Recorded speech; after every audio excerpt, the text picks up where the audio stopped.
Assalamualaikum warahmatullahi wabarakatuh. Perkenalkan, saya Ami Hasmi Utamasari, guru fisika SMA Negeri 3 Kota Sukabumi.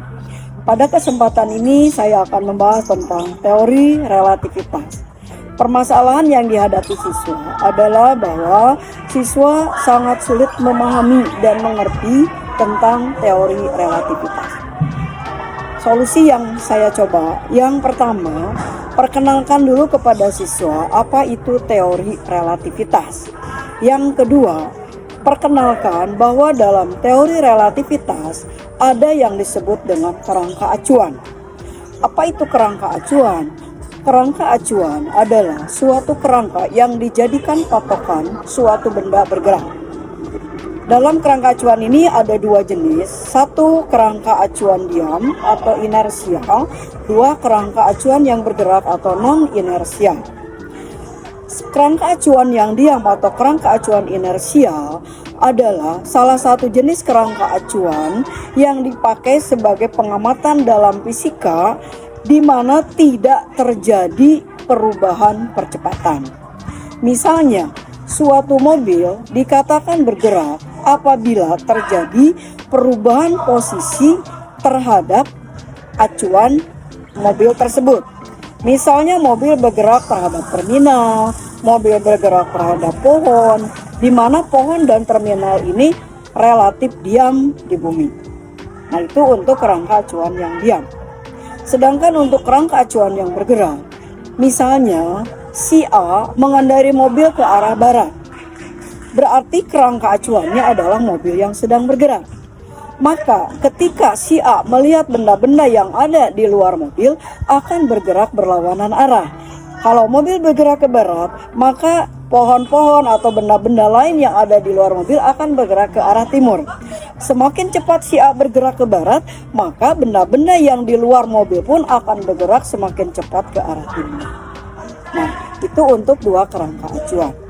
Setelah itu, di dalam teori relativitas khusus ini ada 4 hal yang dijadikan teori relativitas. Yang pertama adalah kontraksi panjang, 2 dilatasi waktu, 3 masa relativistik, 4 energi relativistik. Yang pertama adalah kontraksi panjang. Menurut teori kontraksi panjang adalah bahwa panjang benda-benda yang diamati oleh pengamat yang berada dalam kerangka acuan yang bergerak, maka akan tampak lebih pendek. Misalnya, kita sedang ada atau berada di dalam pesawat yang sedang bergerak atau sedang berada di gedung-gedung bertingkat. Kita melihat benda-benda yang ada di bawah, itu akan tampak lebih kecil dari aslinya. Misalnya mobil pun akan tampak seperti mobil-mobilan. Padahal ketika diukur oleh orang yang berada di bumi yang dalam kerangka acuan diam, itu akan tampak lebih panjang ukurannya. Nah, itu salah satu contoh dari kontraksi panjang.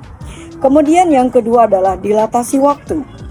Di mana menurut teori dilatasi waktu bahwa waktu yang diamati oleh pengamat yang bergerak dalam kejadian itu akan tampak lebih lama. Contohnya, seseorang atau si A yang sedang berada dalam kapal laut ingin menyeberang. Nah, maka mulai dari bergerak sampai ke tujuan itu dalam waktu yang menurut orang-orang yang diam adalah waktu yang sebentar, tapi menurut orang itu akan tampak lebih lama. Kenapa? Karena secara psikologis dia ada rasa khawatir, rasa was-was, dan lain-lain untuk celaka, maka akan terasa lebih lama. Beda halnya dengan si B yang sedang berada dalam tempat yang nyaman, di rumah dengan enak, dia menonton bola atau menonton sinetron, maka waktu 2 jam pun tidak akan terasa lama. Nah, itulah beberapa contoh yang bisa dikaitkan dengan kerangka acuan diam dan bergerak dalam relativitas. Nah, sehingga setelah anak paham bagaimana cara membedakan kerangka acuan diam dan bergerak, maka ketika kita beri rumus-rumus pun, anak akan segera mengambil atau menyimpan dari cerita, soal cerita itu menjadi simbol-simbol, langsung dimasukkan ke dalam rumus-rumus yang diperlukan. Sehingga insya Allah kalau hal ini dicoba, maka anak akan lebih mudah relatif lebih mudah dalam menyelesaikan masalah, dan mengerjakan soal pun relatif akan tepat. Mungkin itu yang bisa saya sampaikan pada saat ini. Mudah-mudahan ada manfaatnya. Billahi taufiq wal hidayah. Wassalamualaikum warahmatullahi wabarakatuh.